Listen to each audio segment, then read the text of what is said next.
প্রিয় শিক্ষার্থীরা, বাংলা প্রথম পত্রে 100 ভাগ কমন উপযোগী এমসিকিউ নিয়ে আমাদের আজকের আয়োজন। আমরা আজকে এটি সাজিয়েছি বিগত সকল গুরুত্বপূর্ণ পরীক্ষার প্রশ্নপত্রের আলোকে তোমাদের পরীক্ষায় প্রশ্ন কমন পড়ার উপযোগী প্রশ্ন, তার উত্তর এবং তার সাথে সংশ্লিষ্ট তথ্যসমূহ নিয়ে আলোচনা আজকের ক্লাস। চলো আমরা প্রথমেই ক্লাসে চলে যাই। আমাদের পরীক্ষা চলে এসেছে, আমাদের হাতে সময় কম, অতিরিক্ত কথা বলার কোনো সময় নেই। প্রথম প্রশ্ন আসো বাঙ্গালার নব্য লেখকদিগের প্রতি নিবেদন নিয়ে। বঙ্কিমচন্দ্রের প্রথম উপন্যাস কি? দেখো, এই অতসীম আমি, এটা মানিক বন্দ্যোপাধ্যায়ের, এইগুলো বঙ্কিমচন্দ্র চট্টোপাধ্যায়ের, কিন্তু এর মধ্যে প্রথম হচ্ছে দুর্গেশ নন্দিনী। তার মানে হচ্ছে উত্তর গ, বঙ্কিমচন্দ্রের প্রথম উপন্যাস দুর্গেশ নন্দিনী। কোন উদ্দেশ্যে লেখনী ধারণ করাকে বঙ্কিমচন্দ্র মহাপাপ বলেছেন? যদি এটা তোমার মনে থাকে, তিনি বলেছেন সত্য ও ধর্মই সাহিত্যের উদ্দেশ্য, অন্য উদ্দেশ্যে লেখনী ধারণ মহাপাপ, রাইট? তো তাহলে কি হবে? অর্থ উপার্জন এখানে আসবে না, এই যে সত্য ও ধর্ম বিরোধী লেখা, এইটা ঠিক আছে। তাহলে স্বার্থ না, লোকরঞ্জন না। লেখকের পক্ষে অবনতিকর কোনটি? লেখকের পক্ষে অবনতিকর কোনটি? এখানে লেখকের পক্ষে অবনতিকর এই কথাটি কয়েকটা বিষয় লেখকের লেখার মান নষ্ট করতে পারে। তার মধ্যে আছে লেখা লিখে সাথে সাথে ছাপানো, অর্থাৎ যারা সাময়িক সাহিত্যব্রতী। কিন্তু লেখকের জন্য অবনতিকর এই কথাটা সরাসরি উল্লেখ রয়েছে এই জায়গায়। যদি আপনি দেন লেখকের পক্ষে অবনতিকর কোনটি? অর্থের উদ্দেশ্যে লেখা? না, অর্থের উদ্দেশ্যকর লেখা তো অবনতিকর না। তখন বলছে লেখা সেটা কি হয়ে ওঠে? সেটা লোকরঞ্জন প্রবৃত্তি প্রবল হয়ে ওঠে। ধর্মবিরুদ্ধ লেখা? না, ধর্মবিরুদ্ধ লেখাও অবনতিকর না, লেখকের পক্ষে অবনতিকর না। স্বার্থ সাধনের জন্য লেখা? না, এটা হচ্ছে সাময়িক সাহিত্যে যারা ব্রতী হন তাদের জন্য, লেখকের জন্য এই লেখাটা অবনতিকর, কারণ লিখেই এটা ছাপিয়ে দেওয়া হয়, লেখার দোষ ত্রুটি সংশোধনের সময় পাওয়া যায় না। তোমরা এই পয়েন্টটা যদি দেখো তাহলে এই উত্তরটি পেয়ে যাবে। রচনা পরিপাট্যের বিশেষ হানিকর কোনটি? হানিকর শব্দটা উল্লেখ আছে কোথায়? অবনতিকর, দেখো আগের লেখায় মনে রাখতে হবে এটা কিন্তু অবনতিকর। তারা কিন্তু এই দুইটার এই যে বিক্ষেপকগুলো, এগুলো কিন্তু সমন্বয় করে দিতে পারে। আমি এখান থেকে দুটো নিয়ে ওখানে বসাই দিলে তুমি কিন্তু কনফিউজড হয়ে যাবে। তাহলে মনে রাখতে হবে এখানে হচ্ছে তোমার অবনতিকর, তাহলে তোমার হচ্ছে সাময়িক সাহিত্যে ব্রতী যারা, অর্থাৎ লিখেই যারা সাথে সাথে ছাপাতে হয়, যেসব সাময়িক পত্রপত্রিকার সাথে যারা যুক্ত। আর এটা হচ্ছে হানিকর। হানিকর হচ্ছে বিদ্যা প্রকাশের চেষ্টা। অতিরিক্ত অলংকার এ লেখা হানিকর হয় না, লিখে সাথে সাথে প্রকাশ করলে হানিকর হয় না, এটা হচ্ছে অবনতিকর। আর অতিরিক্ত তথ্য এইটা ওই জায়গায় আলোচিতই হয়নি। তাহলে বিদ্যা প্রকাশের চেষ্টা হানিকর কেন? হানিকর বিষয় হচ্ছে যে বিষয়ে আপনার দখল নেই, আপনি যদি অন্যের গ্রন্থের সাহায্যে সেখানে উদ্ধৃতি করেন, ফরাসি, জার্মান কোটেশন, এগুলো যদি প্রচুর পরিমাণে ব্যবহার করেন, সেটা বলছে এই বিদ্যা প্রকাশ করলে লেখা হানিকর হয়ে ওঠে। শ্রেষ্ঠ লেখক কে? দেখো, শ্রেষ্ঠ লেখক কে? শ্রেষ্ঠ লেখক হচ্ছে, অর্থাৎ আমাদের লেখার উদ্দেশ্য কি? লেখার উদ্দেশ্য হচ্ছে অন্যকে বোঝানো। কার লেখা মানুষ বুঝবে? যিনি সহজ ভাষায় লেখেন তার কথা বুঝবে। সেই হিসেবে দেখো, পাঠকের রুচি বিবেচনা করে যারা লেখেন, না এটা তিনি নিষেধই করেছেন, এটা হচ্ছে অর্থের জন্য যারা লেখে তারা পাঠকের রুচি বিবেচনা করে লেখে। সৃষ্টির জন্য যিনি লেখেন এই কথার সাথে ওই প্রবন্ধ সম্পর্কিত নয়। মানুষ জাতির মঙ্গল সাধনের জন্য যিনি লেখেন, হ্যাঁ এই কথা তিনি বলেছেন, যদি মনে করেন মনুষ্য জাতির মঙ্গল সাধন করিতে পারিবেন কিংবা আনন্দ সৌন্দর্য সৃষ্টি করতে পারিবেন, তবে অবশ্যই লিখিবেন। অন্য উদ্দেশ্যে যারা লেখনী ধারণ করেন তাদেরকে যাত্রাওয়ালা প্রভৃতি হীন লেখক দিগের সাথে তুলনা করা যাইতে পারে। তার মানে আমাদের প্রশ্ন হচ্ছে শ্রেষ্ঠ লেখককে। শ্রেষ্ঠ লেখককে যার লেখা পড়া মাত্রই বোঝা যায়। তাহলে তিনি কে? যিনি সহজ কথায় লেখেন। তাহলে উদ্দেশ্য হচ্ছে, সঠিক উত্তর কোনটা? যিনি সহজ কথায় লেখেন। এবার আসো, রচনার ভাষার মাধুর্য উৎকর্ষ বৃদ্ধি করে এমন গুণকে কি বলে? মাধুর্য উৎকর্ষ বৃদ্ধিকারী যে গুণটা, এইটা তুমি টেক্সটের মধ্যে পাবে না, এইটা তোমার পাঠ পরিচিতির মধ্যে আছে। পাঠ পরিচিতি পড়লে তুমি পাবে। এই গুণটার নাম হচ্ছে প্রাঞ্জলতা। প্রাঞ্জলতা মানে কি? এটা হচ্ছে মাধুর্য উৎকর্ষ বৃদ্ধি পায়। মাধুর্য উৎকর্ষ কখন বৃদ্ধি পায়? যখন আমরা লেখাগুলো বুঝতে পারি এবং লোকহিত যখন এই লেখাগুলোর মাধ্যমে সাধন হয়। লোকহিত কখন সাধন হবে? মানুষ যখন এটা দিয়ে বুঝতে পারবে। কোন ভাষা মানুষ বোঝে? প্রাঞ্জল সহজ ভাষা মানুষ বুঝতে পারে, অর্থাৎ যেখানে প্রচলিত শব্দসমূহ ব্যবহার করা হয়েছে। অন্য উদ্দেশ্যে লেখনী ধারণ মহাপাপ। অন্য উদ্দেশ্য বলতে বোঝে, আমি কিন্তু আগেই বলেছি তোমাকে, আজকে শুরুই করেছি এটা দিয়ে, যে সত্য ও ধর্ম সাহিত্যের উদ্দেশ্য। অন্য উদ্দেশ্যে লেখনী ধারণ মহাপাপ, তাহলে এখন এটা বলছে অন্য উদ্দেশ্যে লেখনী ধারণ মহাপাপ। অন্য উদ্দেশ্য কি? তাহলে ধর্ম প্রচার না, ব্যক্তিগত স্বার্থোদ্ধার, মানুষের এই যে ধর্ম প্রচার, এগুলোর বাইরে যে দুটো, এই দুটো হচ্ছে তাহলে আনসার।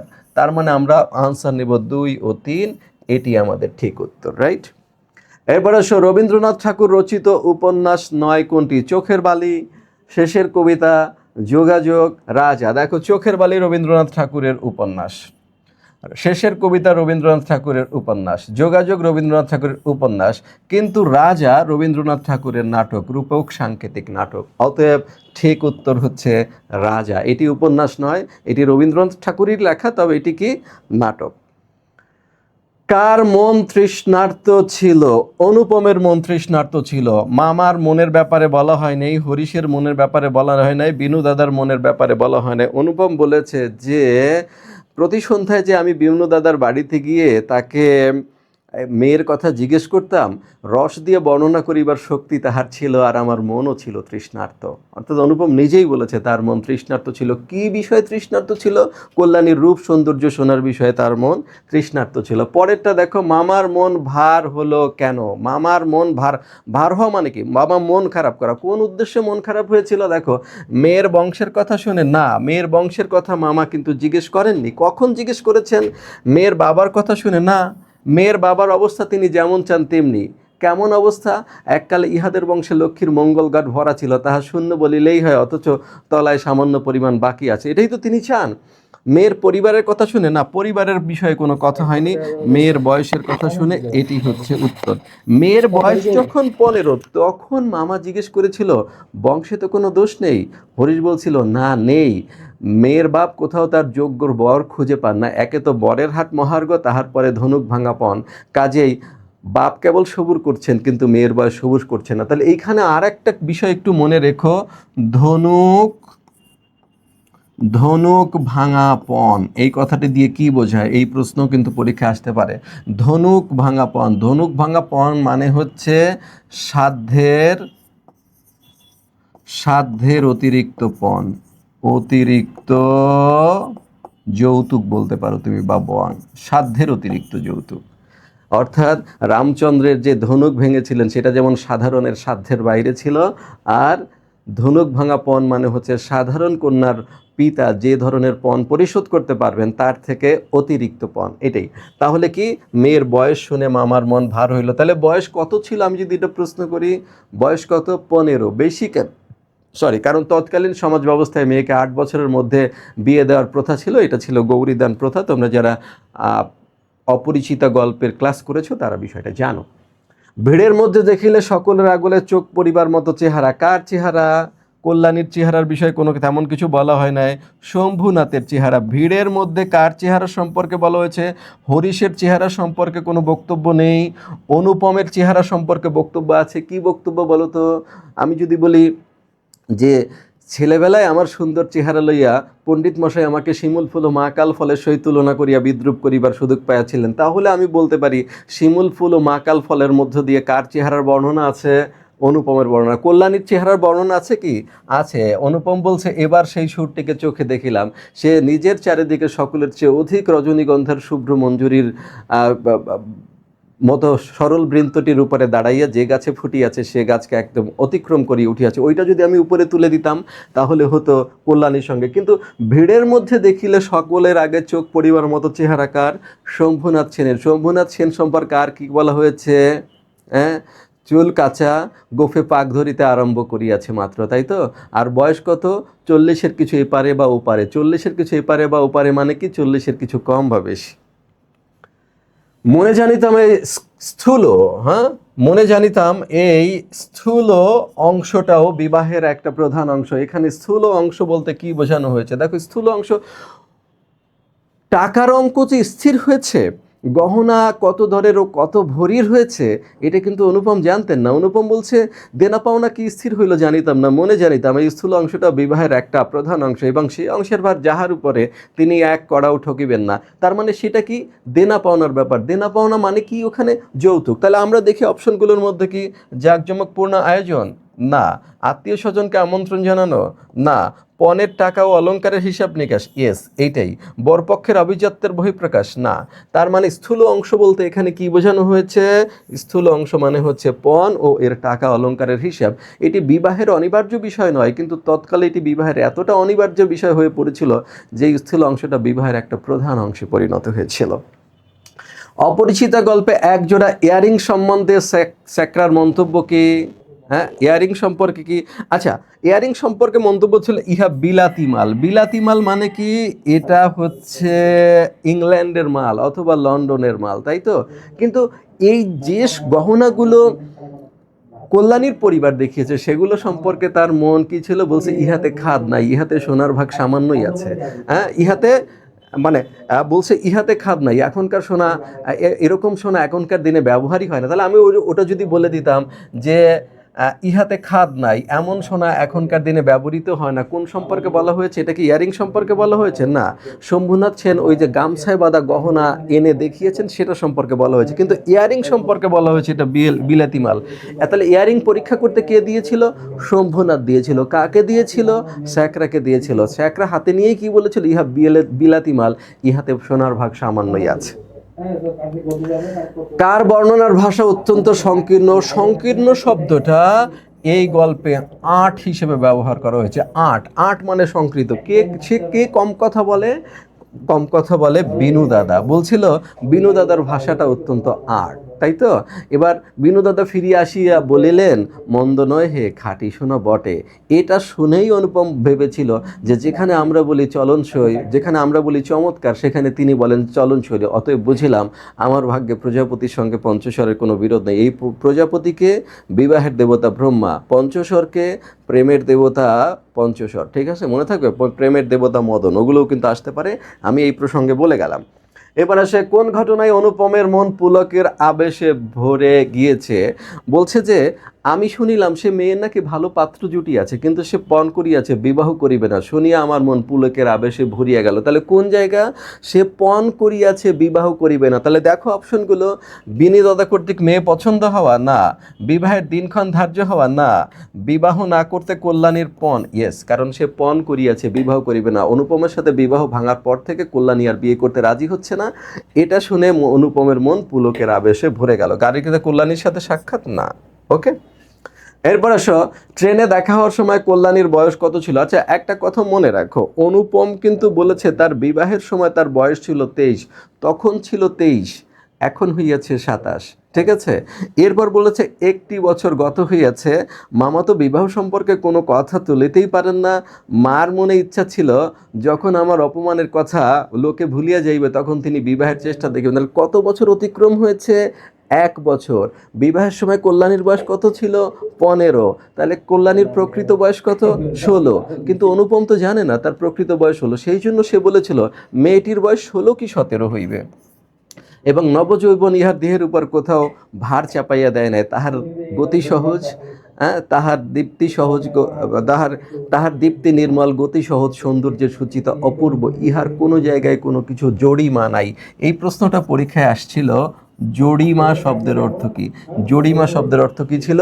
আড়ষ্টতা। আচ্ছা, ওই কথা বাদ রাখি, আমাদের এই আলোচ্য প্রশ্নে তার বয়স ছিল 16 ও 17 বছর, 16 কিংবা 17। কল্যাণী স্টেশন হইতে কি খাবার কিনে নেয়? হ্যাঁ, তাহলে চিনে বাদামের কথা ওখানে নেই, ঝুড়ি বাজার কথা ওখানে নেই, ঝালমুড়ির কথা নেই, চানামুট কিনে নিয়েছিল। এক পত্তন বলেছিল যে স্টেশনে পৌঁছিয়া খাবারওয়ালাকে ডাকি 1 পত্তন চানামুট কিনিয়া নইল। আমার প্রকৃতি যে জাল দিয়া বেড়া, আমি কেন সহজে সেই 1 মুঠ চানা চাহিয়া লইতে পারিলাম না, ঠিক আছে। এরপর আসো, সুহানা বিয়েতে অতিরিক্ত বরযাত্রী আপ্যায়নে বিঘ্ন ঘটায়। সুহানার বিয়েতে কি নিয়ে বিঘ্ন ঘটেছে? অতিরিক্ত বরযাত্রীর আপ্যায়নে বিঘ্ন ঘটায়। কন্যা পক্ষের সঙ্গে বরপক্ষের তুমুল বাকবিতণ্ডা হয়। এতে সুহানার বাবা কে? সুহানার বাবা এমন বরপক্ষের সঙ্গে আত্মীয়তা না করার সিদ্ধান্ত নেন। উদ্দীপকে সুহানার বাবার সঙ্গে অপরিচিত গল্পে কোন চরিত্রের সাদৃশ্য রয়েছে? দেখো, অপরিচিত গল্পে বিয়ে প্রত্যাখ্যান করেছে কে? কল্যাণীর বাবা। কল্যাণীর বাবার নাম কি? শম্ভুনাথ সেন। তাহলে ওই বাবার সাথে কোন চরিত্রের মিল আছে? শম্ভুনাথ সেনের মিল আছে। আর বরপক্ষ অনুপম বিনু দাদা এগুলো তো এখানে অপ্রাসঙ্গিক। উদ্দীপকে সুহানার বাবা এবং অপরিচিত গল্পে কল্যাণীর বাবার কন্যা সম্প্রদানে অসম্মতির কারণ কি? তীব্র ক্ষোভ, অভিমান। দেখো এখানে অভিমানের বিষয়টা না, অভিমান কেন করি আমরা? অভিমান কার সাথে করি আমরা? ভালোবাসার মানুষের সাথে অভিমান করি। তাহলে এইখানে এই প্রসঙ্গ তো নেই। এখানে এই প্রসঙ্গ কি আছে? নেই। তাহলে তীব্র ক্ষোভ থেকে তিনি এটা করেছেন এবং আত্মমর্যাদা বোধ থেকে করেছেন। তাহলে উত্তর হবে 1 ও 3। ওকে, অভিমান বিষয়টা এখানে অপ্রাসঙ্গিক। সবুজপত্র পত্রিকাটি কত সালে প্রকাশিত হয়? সবুজপত্র পত্রিকাটি 1914 সালে প্রকাশিত হয়। ঠিক আছে, এই সবুজপত্র পত্রিকা থেকে আরেকটা প্রশ্ন আসবে, সবুজপত্র পত্রিকার সম্পাদক কে? সম্পাদক হচ্ছে প্রমথ চৌধুরী। এই কথাটা কোথায় লেখা আছে? সাহিত্যে খেলা প্রবন্ধের মধ্যে লেখা আছে। ঠিক আছে, যদিও এটা সাহিত্যে খেলা প্রবন্ধেরই, কিন্তু এই সবুজপত্র আবার কোথায় উল্লেখ আছে? অপরিচিত গল্পটি প্রথম সবুজপত্র পত্রিকায় প্রকাশিত হয়। আর এই অপরিচিত গল্পের পরে যেটা আলোচনা করা হয়েছে সেটা কি? সাহিত্যে খেলা। কে লিখছেন? প্রমথ চৌধুরী। ওখানে এই তথ্য রয়েছে। সুতরাং এই তথ্যটা কিন্তু এই দুইটা গদ্যের সাথেই সম্পর্কিত। ভাস্কর রোদ্দার সঙ্গে মহৎ শিল্পীদের সাদৃশ্য কোথায়? তাহলে ভাস্কর রোদ্দার সাদৃশ্য কি বলছে যে ভাস্কর রোদা প্রস্তর থেকে অসংখ্য জীবিত প্রায় দেবদানব কেটে বের করেছেন। তিনিও শুনতে পাই যখন তখন আঙুলের টিপে মাটির পুতুল তৈরি করে থাকেন। তাহলে এই যে তিনি মহৎ সাহিত্যও করেন, আবার যখন তখন এই যে পুতুল নিয়ে খেলা করে থাকেন, তাহলে মহৎ শিল্পীদের সাথে রোদার সাদৃশ্য হবে এখানে। তাহলে ভাবনা সৃষ্টি বিপরীত, নো। সকলে শিল্প সৃষ্টির শিল্পগুণ এক, না। সকলের শুধু শিল্পের জন্য বিখ্যাত, না। সকলেই ইচ্ছা মতো শিল্পের খেলা খেলে থাকেন, অর্থাৎ শিল্পীও তৈরি করেন আবার খেলাও খেলে থাকেন। কারণ তাদের এই বিষয়টা দিয়ে আসলে কি বোঝায়? বিষয়টা দিয়ে বোঝায় সাহিত্যের বিষয় নির্বাচনে তাদের স্বাধীনতা আছে। তারা মহৎ বিষয় নিয়েও লিখতে পারেন, যেমন রবীন্দ্রনাথ ঠাকুর বলাকা কাব্যগ্রন্থে গতিতত্ত্ব নিয়ে লিখেছেন। আবার দেখা যায় তিনি তাল গাছ এক পায়ে ছাড়িয়ে সব গাছ ছাড়িয়ে উকি মারে আকাশ, এরকম একটা গাছের সৌন্দর্য নিয়েও লিখেছেন। খুব সাধারণ বিষয় নিয়েও লিখেছেন, আবার মহান গতিতত্ত্ব নিয়েও লিখেছেন। তো সব কিছু মিলে শিল্পীর যে স্বাধীনতা, এই স্বাধীনতাই হচ্ছে রোদ্দার সঙ্গে মহৎ শিল্পীদের সাদৃশ্য। কোনটি বিশেষ নিন্দনীয়? বলছে শিল্পীর ভাবনা ও সৃষ্টি কি নিন্দনীয়? জি না। দেবতাদের ভূতলে অবতীর্ণ হওয়া? জি না। বলছে দেবতাদের মধ্যে কেউ মাঝে মাঝে ভূতলে অবতীর্ণ হন, কিন্তু তাহাতে কেউ নিন্দা করে না, এটা স্পষ্ট বলা আছে। তার মানে এটা উত্তর হবে না।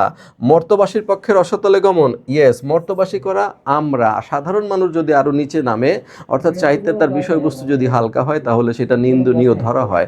এটা সাধারণ মানুষের একটা ভুল কনসেপ্ট। স্বর্গ হতে রসতলে গমন? জি না। স্বর্গতলে রসাতলে কেউ গমন করার প্রসঙ্গই নাই। স্বর্গ হতে দেবতাদের মাঝে মাঝে ভূতলে অবতীর্ণ হওয়ার প্রসঙ্গ আছে। আর মর্তবাসীর পক্ষে রসাতলে গমন করাটা মানে কি? আমরা যে স্ট্যান্ডার্ডে আছি সেই স্ট্যান্ডার্ড থেকে নিচু দরে কথা বলা, এটাকেই বোঝানো হয়েছে মর্তবাসীর পক্ষে রসাতলে গমন। অর্থাৎ সাহিত্যের ক্ষেত্রে খুবই সহজ সরল ও সাধারণ বিষয় নির্বাচন। কোথায় না বসলে আমাদের উপদেশ কেউ মানে না? কাষ্ঠমঞ্চে? না। কাষ্ঠমঞ্চে না চড়লে আমাদের বক্তৃতা কেউ শোনে না। রঙ্গমঞ্চে না দাঁড়ালে আমাদের অভিনয় কেউ দেখে না। একটু উঁচুতে না উঠলে আমাদের কথা কেউ শোনে না। আর বেদিতে না বসলে আমাদের উপদেশ কেউ মানে না, কারণ মানুষ বেদিতে বসে উপদেশ দেয়। সুতরাং আপনি যদি বেদিতে না বসেন, তাহলে কিন্তু মসজিদের মিম্বরে না বললে আপনি কিন্তু ইমামের কথায় বেশি কর্ণপাত করেন না। সেই জন্য বলছে উপযুক্ত জায়গায় না যেতে পারলে মানুষ তার কথা শোনে না। এই জন্য বলছে বেদিতে না বসলে আমাদের উপদেশ কেউ মানে না। অনেকের পক্ষে নিজেদের আয়ত্তের বহির্ভূত উচ্চস্থানে উঠবার চেষ্টা কিসের কারণ? সাফল্যের কারণ। নিচের সাধ্যের বহির্ভূত উচ্চস্থানে উঠলে আপনি সাফল্য লাভ করবেন? জি না। উচ্চাশায় যাবেন? না। হতাশ হবেন না মহাপতনের কারণ। এটা জ্ঞানমূলক প্রশ্ন, তুমি দেখবে সাহিত্যে খেলা প্রবন্ধে এটা লেখা রয়েছে। অর্থাৎ আমরা কি করতে চাই, সবাই বড় হতে চাই, এবং অনেকের পক্ষে এই উচ্চস্থানে ওঠার চেষ্টাই মহাপতনের কারণ। বলছে যে জনসাধারণকে অহরহ ডানায় ভর দিয়ে থাকতে পরামর্শ দেই, তাই জনসাধারণের চোখের সম্মুখে থাকার লোভে আমরা অগত্যা 24 ঘন্টা টোঙে চড়ে থাকতে চাই, কিন্তু পারি না। অনেকের পক্ষে সাধ্যের বহির্ভূত উচ্চস্থানে ওঠার চেষ্টাই হচ্ছে মহাপতনের কারণ। এই জায়গা থেকে এসেছে। ক্লিয়ার? বই খুললেই পারবা। এই পৃথিবীতে একমাত্র প্রথায় ব্রাহ্মণ শূদ্রেরও প্রভেদ নেই খেলার ময়দানে। এইটা ঠিক উত্তর। রঙ্গমঞ্চে না, রঙ্গমঞ্চে আপনি অভিনয় না জানলে আপনি আপনার মধ্যে আর আমার মধ্যে পার্থক্য। আমি অভিনয় জানি না, রঙ্গমঞ্চে উঠে কি করব? যুদ্ধের ময়দানে কৃষক গিয়ে কি করবে? মরা ছাড়া তো উপায় নাই। অরাজক রাজ্যে, এটা একদম প্রবন্ধের সাথে অপ্রাসঙ্গিক। সুতরাং খেলার ময়দানে ব্রাহ্মণ আর শূদ্রের অর্থাৎ উঁচু নিচুর মধ্যে কোনো প্রভেদ নেই। টাউন হলের সাথে সম্পর্ক রয়েছে কিসের? টাউন হলে কি খেলাধুলা হয়? টাউন হলে কি নাটক মঞ্চস্থ হয়? টাউন হল, কলকাতার টাউন হল বিখ্যাত হচ্ছে বক্তৃতার জন্য, সুতরাং বক্তৃতার সাথে সম্পর্কিত। ওখানে কি লেখা আছে যে টাউন হলের বক্তৃতা আর গড়ের মাঠে খেলাধুলা যদি আয়োজন হয়, তার মানুষ কোনটা দেখতে যাবে? গড়ের মাঠের খেলাধুলা দেখতে যাবে, টাউন হলের বক্তৃতা কেউ শুনতে যাবেন। তারপর বলা হচ্ছে যদিও টাউন হলের বক্তৃতার উদ্দেশ্য অতি মহৎ, তবু মানুষ সেখানে যায় না। কিন্তু গড়ের মাঠের খেলোয়াড়দের এই যে দৌড়াদৌড়ি, ছোটাছুটি, আগাগোড়া উদ্দেশ্যহীন, সেখানে মানুষ ভিড় করে। সুতরাং বক্তৃতার সাথে টাউন হলের সম্পর্ক রয়েছে। পাঠকের মনোরঞ্জন করতে হলে আমাদের কি করতে হবে? দেখো, পাঠকের মনোরঞ্জন করতে হলে পাঠক যা চায় সেটা লিখতে হবে, তাই না? তাহলে মনোরঞ্জন মানে কি? খুশি করা। পাঠককে তুমি পাঠক যা চায় সেটা না ছাড়া অন্য কিছু যদি লেখো, তাহলে পাঠক খুশি হবেন? তো পাঠক কি চায়? আমাদের দেশের পাঠক কারা? খুবই সাধারণ জনগণ। তাদের শিক্ষা দীক্ষা কেমন? খুবই সাধারণ মানেন। সুতরাং তাদের জন্য তুমি যদি সস্তা খেলনা না গড়ো, তাহলে কিন্তু পাঠকের মনোরঞ্জন করতে পারবে না। কারণ যখন তুমি তাদের জন্য দামি কথা বলবা, দামি কথা বোঝার মতো সাহিত্যিক বোধ তাদের নাই। সুতরাং সাহিত্যের ক্ষেত্রে যদি তুমি মহান মহান কথা লেখো, তাহলে কিন্তু বাজারে চলবে না। সেই জন্য বলছে পাঠকের মনোরঞ্জন করতে গেলে তোমাকে সস্তা ও সাধারণ কথা লিখতে হবে। দামি খেলনা লিখলে চলবে না। সহজ খেলনা বলে কিছু নাই, কঠিন খেলনা বলে কিছু নাই। এই দুইটা টোটাল প্রবন্ধের সাথেই সম্পর্কহীন। প্রমথ চৌধুরীর মতে কাব্য নিয়ে শিক্ষক কি করেন? দেখো, সাহিত্যিক হচ্ছেন, কবি হচ্ছেন, কবিতা সৃষ্টি করেন। আর যে শিক্ষক, তিনি হচ্ছেন সাহিত্য বিশ্লেষণ করেন। তার সাহিত্য বিশ্লেষণ করলে কি করতে হবে? যেমন এই মনে করো আমারে আল্লাহ তাআলা বানাইছে, তাই না? এখন আমাকে যদি বিশ্লেষণ করতে হয়, তাহলে আমারে কাটতে হবে, কাটতে আমার লিভার বাইর করতে হবে, আমার হার্ট বাইর করতে হবে, আমার ফুসফুস বের করতে হবে, তারপরে এগুলো বিশ্লেষণ করে মেডিকেল স্টুডেন্টদের দেখাতে হবে। তাই সেটা কি আমাকে না মেরে সম্ভব? আমাকে না মেরে কি আমার ভিতর থেকে কখনো হার্ট বের করা যাবে? আমার ভিতর থেকে ফুসফুস বের করা যাবে? আমার ক্ষুদ্রান্ত বৃহদান্ত এগুলো কি দেখানো যাবে? হ্যাঁ, যাবে না তো। তো সেই জন্য শিক্ষক কি করেন? শিক্ষক কবিতা ব্যাখ্যা করেন। এই ব্যাখ্যা করাকে তিনি বলছেন, প্রথমে কবিতাটাকে হত্যা করেন, তারপর তার শবচ্ছেদ করেন, অর্থাৎ তার পোস্টমর্টেম করে তারপর আমাদেরকে ব্যাখ্যা করেন। এখানে গতিবাদ রয়েছে, এখানে জীবন দর্শন রয়েছে। কিন্তু কবিতা যদি আপনি শিক্ষককে লিখতে বলেন, লিখতে পারবে না, কিন্তু কবিতা ভাঙতে পারবে। সেই জন্য বলছে প্রথমে সেটা বধ করা হবে, বধ মানে হত্যা করা হবে, পরে তার শবচ্ছেদ করা হবে, শবচ্ছেদ করা মানে পোস্টমর্টেম করা। এইটাই উত্তর। আর প্রথমে শবচ্ছেদ পরে বধ না, আগে পোস্টমর্টম করে পরে হত্যা করে লাভ কি? পোস্টমর্টম করলে তো এমনি মরে যাবে। কাব্য দ্বারা শিক্ষার্থীদের মনোরঞ্জন করা, জি না। কাব্যের প্রকৃত অর্থ নষ্ট করা, জি না। তার মানে এটাই হচ্ছে, প্রথমে তিনি বধ করেন। প্রথমে কি করেন? সাহিত্য কবিতা বধ করেন, তারপর সেটা পোস্টমর্টম করে সবাইকে দেখান যে এই মধ্যে এর তত্ত্ব কথা হচ্ছে এইটা। এখানে বধ করা মানে কি? কবিতার প্রাণ ধর্ম নষ্ট করে ফেলা, সৃষ্টি ধর্ম নষ্ট করে ফেলা। আর কি শবচ্ছেদ করা মানে কি? কবিতা বিশ্লেষণ করা। প্রমথ চৌধুরীর মতে আমাদের শিক্ষা ব্যবস্থা ত্রুটি হওয়ার কারণ কি? বিদ্যালয়গুলোতে প্রকৃত সাহিত্য পাঠ দেওয়া হয় না। না, বিদ্যালয়গুলোতে কাব্যের শুধু গুণ বর্ণনা করা হয়, রাইট। আর কে? বিদ্যালয়ের সাহিত্যের রূপ দেখানো হয় না, রাইট। তার মানে এই দুইটা উত্তর, এই দুইটা সরাসরি রয়েছে। তাহলে এই দুইটার অপশন কই? 2 ও 3, এটি ঠিক উত্তর। কোনগুলো শরৎচন্দ্র চট্টোপাধ্যায় রচিত উপন্যাস? দেখেন কি কি আছে। ঘরে বাইরে নৌকাডুবি, রবীন্দ্রনাথ ঠাকুর। এটাতে কার? রবীন্দ্রনাথ ঠাকুরের। রবীন্দ্রনাথ। ওকে। দেনা পাওনা চরিত্রহীন, এটা হলো শরৎচন্দ্র। শরৎচন্দ্র। বিষবৃক্ষ রাজসিংহ, এটা হচ্ছে বঙ্কিমচন্দ্র। বঙ্কিমচন্দ্র। আর কি মতিচুর পদ্মরাগ, এটা হচ্ছে রোকেয়া, রোকেয়া সাখাওয়াত হোসেন, রাইট? তাহলে শরৎচন্দ্রের কোন দুইটা? এইটা, চরিত্রহীন ও দেনা পাওনা। এরপর আসো, বিলাসী গল্পে গ্রামের কোন রোগটির কথা বলা হয়েছে? বিলাসী গল্প যদি শুরুর দিকে আসো, বিলাসী গল্প থেকে অনেক ধরনের প্রশ্ন আসতে পারে। শোনো, আমি একটা কথা বলে দিই, এইখানে এই যে প্রশ্ন আমি 100টা দিব, 100টা প্রশ্ন গুরুত্বপূর্ণ, কোনো সন্দেহ নেই। কিন্তু তুমি যদি মনে করো যে আমি বলেছি কি এগুলো কমন উপযোগী, যদি সব কমন ফালাইতে চাও, তাহলে তোমার প্রথম কাজ হচ্ছে একটা বই নাও, প্রশ্ন ব্যাংক দেখো, বিগত বছরের প্রশ্নগুলো সবার আগে সলভ করো, সকল বোর্ড। জাস্ট এই কিন্তু কয়েক বছর ধরে এই ফুল সিলেবাসে পরীক্ষা হচ্ছে। শর্ট সিলেবাসে যেগুলো ছিল বিগত বছরের প্রশ্নগুলো দেখো, ফুল সিলেবাসে কি করো, তোমার টেস্ট পেপার আছে না, টেস্ট পেপারে এবার টেস্ট পরীক্ষায় ভালো ভালো কলেজগুলোতে কোন এমসিকিউ আসছে, যারা সচেতন স্টুডেন্ট তারা এগুলো করা হয়ে গেছে, ঠিক আছে? আমরা এগুলো ওখান থেকে যেগুলো গুরুত্বপূর্ণ সেগুলো এখানে তুলে দিয়েছি। দেখো, বিলাসী গল্পে গ্রামের কোন রোগটির কথা বলা আছে? ডায়রিয়ার কথা বলা নাই, যক্ষার কথা বলা নাই, কলজ্বরের কথা বলা নাই, ম্যালেরিয়ার কথা বলা আছে। কোন জায়গায় বলা আছে যে ম্যালেরিয়ার কথাটা না হয় নাই পারিলাম, কিন্তু কত লোক যে ওই 4 ক্রোশ হাঁটার বিদ্যার জেলায় গ্রাম ছাড়িয়া ছেলেপুলে লইয়া পলায়ন করেন তাহার সংখ্যা নেই। একদিন ছেলেপুলের পড়াও শেষ হয় বটে, কিন্তু শহরের রুচি ও শিক্ষা নিয়ে আর গ্রামে ফিরিয়ে আসা চলে না। মনে আছে ম্যালেরিয়া? এই ম্যালেরিয়ার কথা, ম্যালেরিয়ার ভয়তে মানুষ ছেলেপুলে নিয়ে গ্রাম ছেড়ে পালাইতো। কোন ফল অপর্যাপ্ত ফলি আছে?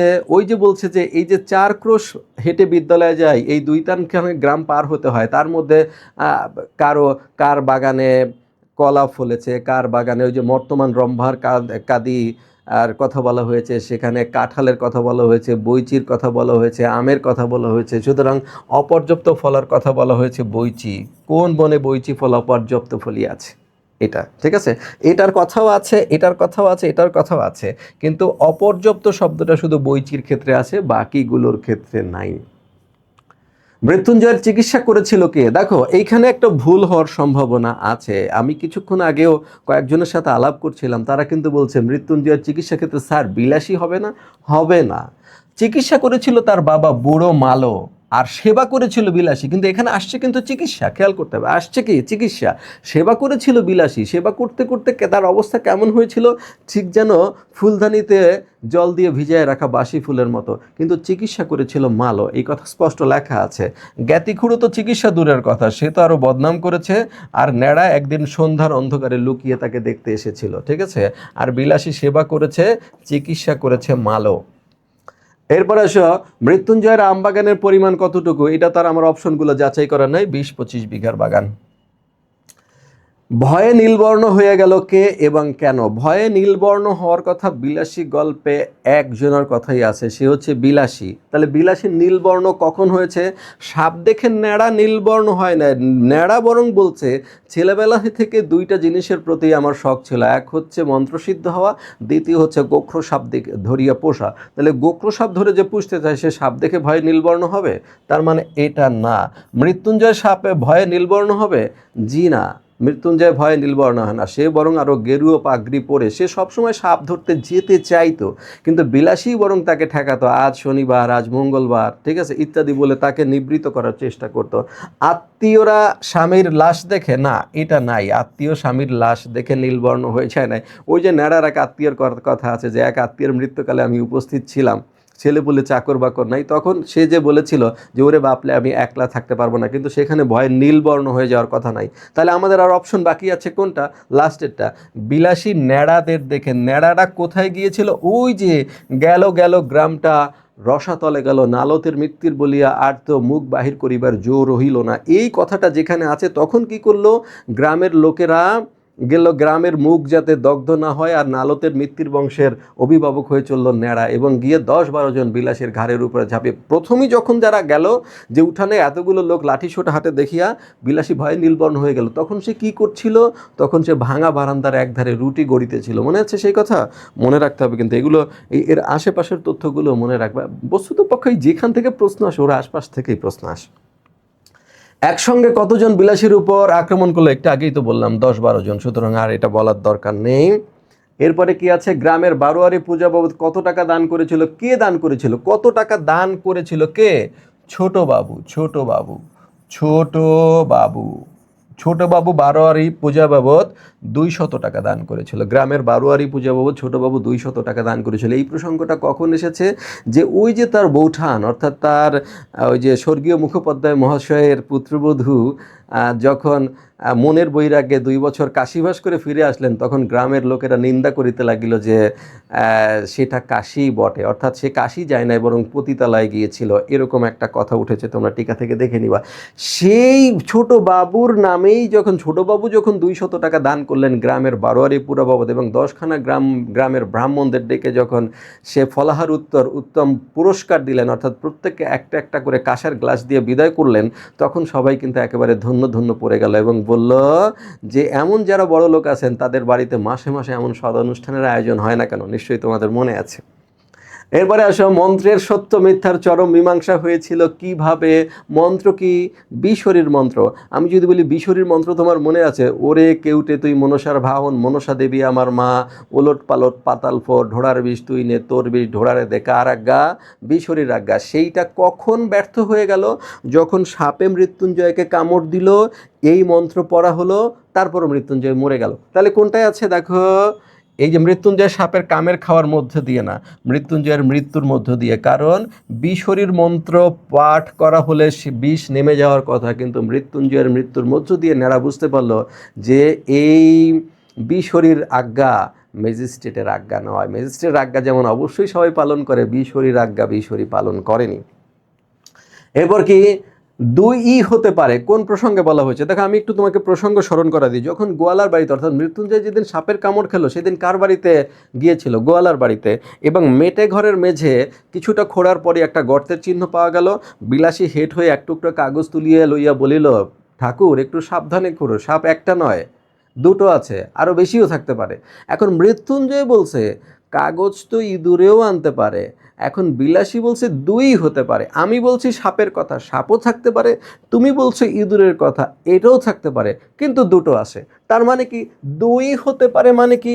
ন্যাড়া মিথ্যা বলতে পারে না। কানাই দলবল নেই, এটা তো এই গল্পেরই না, এটা তো পুরো মাসি পিসি গল্পের। সাপ অথবা ইঁদুর থাকতে পারে। এই যে এইটা সাপও থাকতে পারে, তোমারটাও হতে পারে, আমারটাও হতে পারে। বাড়িতে আগুন ধরিয়ে দিতে পারে, এটাও মাসি পিসি গল্পের। অতএব এটা আসছে বিলাসী গল্প থেকে, এটি আমাদের ঠিক উত্তর। এভাবে যদি তোমরা একটু গল্পটা ভালো করে পড়ো, প্রাসঙ্গিকভাবে আগে পরের কাহিনী জানো, একটা অপশনগুলো বাছাই করতে পারো, তাহলে কোনো সমস্যা হয় না। আর যারা অনেকেই আমরা আছি একেবারে সারা বছর ঘুরে বেড়িয়েছি, এখন চোখে অন্ধকার দেখছি, তখনই আমরা খুঁজতে শুরু করি যে এক ক্লাসের মধ্যে কিভাবে আমরা সব কিছু পেরে যাব। সেটা কি আসলে পসিবল না। তবু যারা ভালো পড়াশুনো করেছো, এই ক্লাসগুলো আসলে মূলত তাদের জন্য উপযোগী। তারা আগের পরের লাইনগুলো ধরতে পারো। একেবারেই যারা পড়াশুনো করেনি তাদের জন্য আসলে কোনো শর্টকাট নাই। শর্টকাট কার জন্য হয় জানো? যে মূল রাস্তা চেনে। যে মূল রাস্তা চেনে না সে শর্টকাটে কিছু করতে পারে না।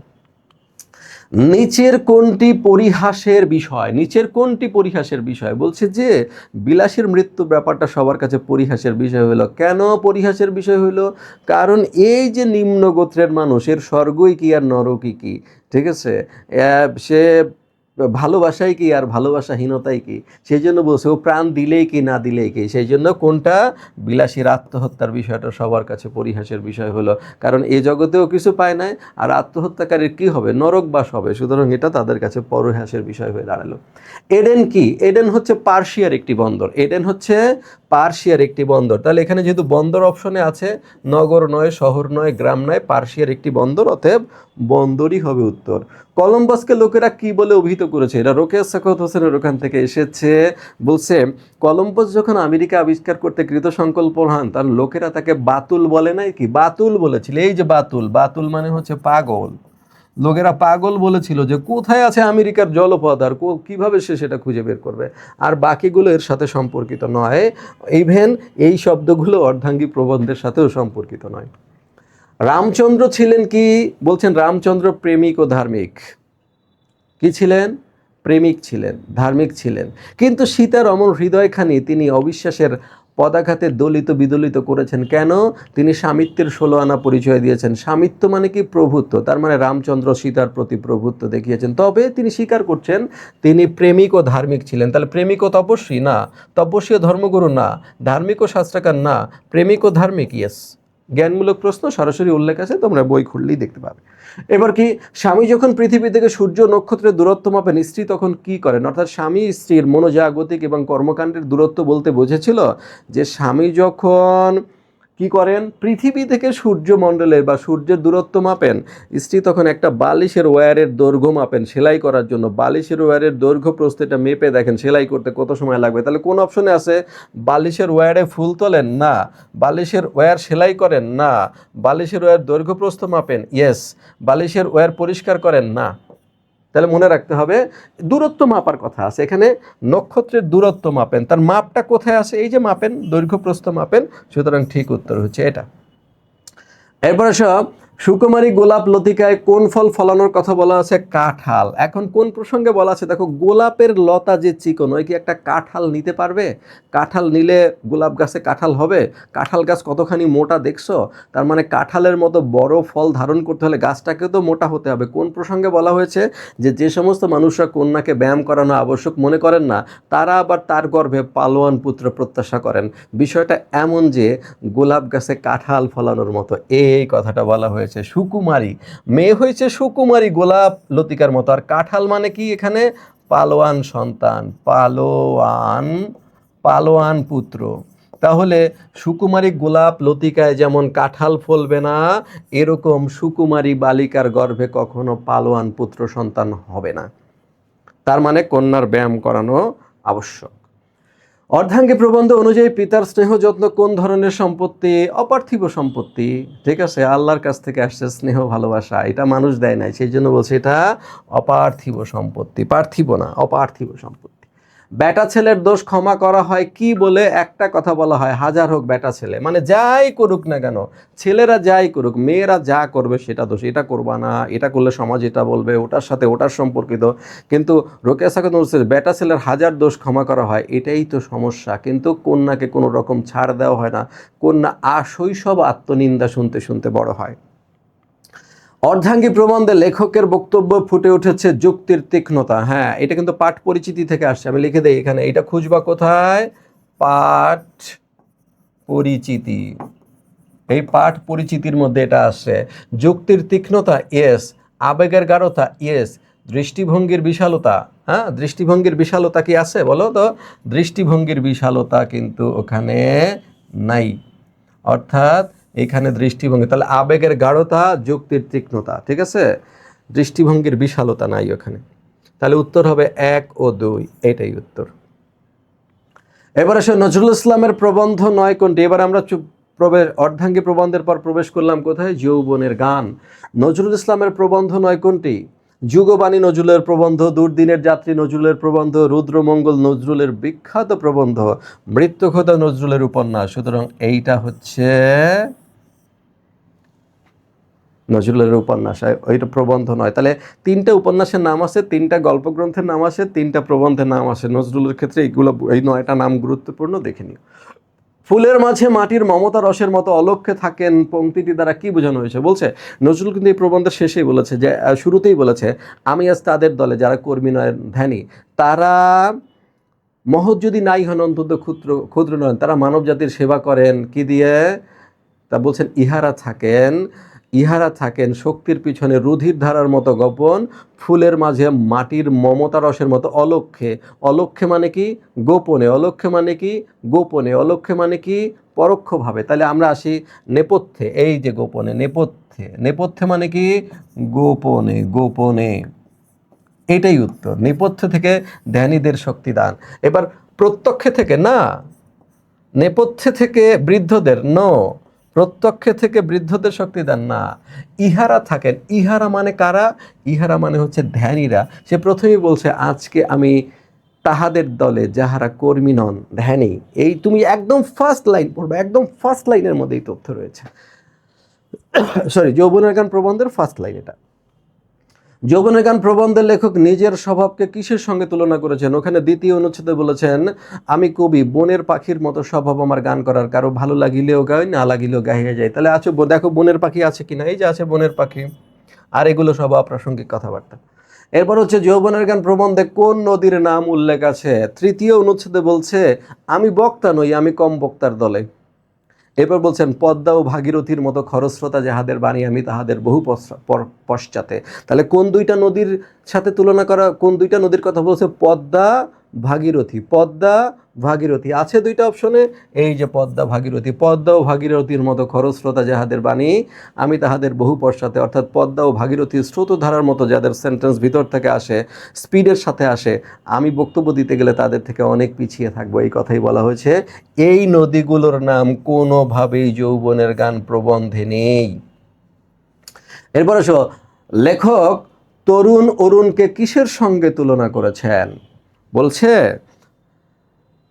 জবাকুসুম সংকাশ তরুণ অরুণকে দেখিয়া প্রথম মানব যেমন করিয়া সশ্রদ্ধ শ্রদ্ধা নিবেদন করেছিল, নমস্কার করিয়াছিল, আমি আমার জাগরণ প্রভাতে তেমনি বিস্ময় লইয়া তরুণকে নমস্কার করিয়াছি। কিসের মতো? জবাকুসুম সংকাশ। জবাকুসুম সংকাশ মানে মতো, তাহলে কিসের মতো? জবা ফুলের মতো, এই যে সূর্যের মতো না। তরুণ অরুণ মানে কি? সূর্যকে দেখছে। কিসের মতো সূর্য? তরুণ অরুণ, এই অরুণ মানেই সূর্য। কিসের মতো সূর্য? জবা ফুলের মতো সূর্য। চাঁদের আলোর মতো সূর্য না, বর্ষার মেঘের মতো সূর্য না, সূর্যরশ্মির মতো সূর্য না, জবা ফুলের মতো লাল টকটকে সূর্য। যৌবনের গান প্রবন্ধে হিমালয়ের কোন শৃঙ্গের কথা উল্লেখ আছে? আমি বলি, দুইটা শৃঙ্গের কথা উল্লেখ আছে। প্রথম হচ্ছে গৌরী শৃঙ্গ। গৌরী শৃঙ্গ মানে এভারেস্ট। আরেকটা হচ্ছে কাঞ্চনজঙ্ঘা। কাঞ্চনজঙ্ঘা পৃথিবীর তৃতীয় সর্বোচ্চ পর্বত শৃঙ্গ, হিমালয়ের দ্বিতীয় পর্বত শৃঙ্গ। কোনটা এটা? এই যে কাঞ্চনজঙ্ঘা। তাহলে এখানে যদি এভারেস্ট থাকতো, এভারেস্ট উত্তর, কাঞ্চনজঙ্ঘা উত্তর, গৌরী শৃঙ্গ মানেই এভারেস্ট। তুমি একটু টিকায় দেখবে, এটা যৌবনের গান প্রবন্ধের টিকায় কথাটি উল্লেখ আছে। নিচের কোনটি যৌবনের মাতৃরূপ? দেখো, যৌবনের দুইটা রূপ প্রকাশ পেয়েছে যৌবনের গান প্রবন্ধে। একটা হচ্ছে যৌবনের দুরন্ত রূপ, আরেকটা যৌবনের মাতৃরূপ। মাতৃরূপ মানে হচ্ছে সেবা। তাহলে তুমি এখন দেখো এর মধ্যে সেবা কোনটা? দুর্নীতি প্রতিরোধ, এটা সেবা নয়। সমুদ্রের তলদেশ থেকে মুক্ত আনা, সেবা নয়। নিজের আত্মীয় স্বজনকে সাহায্য করা, এইটা নাই ওখানে, বরং আছে দুর্দশাগ্রস্তদের জন্য ভিক্ষা করা। বলতে সব বহন করিয়া যখন সে চায় শ্মশানে ও গোরস্থানে। তারপর এই দুর্দশাগ্রস্ত বন্যা পীড়িতদের মুখে খাবার জায়গায়, অসহায়ের বল হয়ে দাঁড়ায়। আর এইরকম আছে যে এই এই এই এই লাইনটাও ওখানে রয়েছে যে দুর্দশাগ্রস্তদের জন্য ভিক্ষা করে সে তাদের জন্য সাহায্য সংগ্রহ করে। এটা কে করতে পারে? তুমি ক্ষুধার্ত থাকলে ভিক্ষা করতে রাজি কে? মা। অতএব এটাই বলবো যৌবনের মাতৃরূপ। সে মায়ের মতো হয়ে ওঠে, মানুষকে ভালোবেসে কখনো কখনো মায়ের মতো হয়ে ওঠে। যৌবনের গান প্রবন্ধে লেখক নমস্কার করেছেন কোনটাকে? বলছে তারুণ্যকেও যৌবনকে নমস্কার করেছেন, আর বিদ্রোহকে নমস্কার করেন না। এটা বিদ্রোহী কবিতার অংশ। সুতরাং উত্তর কি হবে? 1 ও 2 হবে উত্তর। এরপরে মোতাহের হোসেন চৌধুরী, আমরা প্রবেশ করলাম আর একটা প্রবন্ধে। এটা কি? জীবন ও বৃক্ষ। সবচেয়ে গুরুত্বপূর্ণ প্রশ্নগুলো, সবচেয়ে বেশিবার বিভিন্ন পরীক্ষায় আসা প্রশ্নগুলোই কিন্তু আমরা এখানে সাজিয়েছি।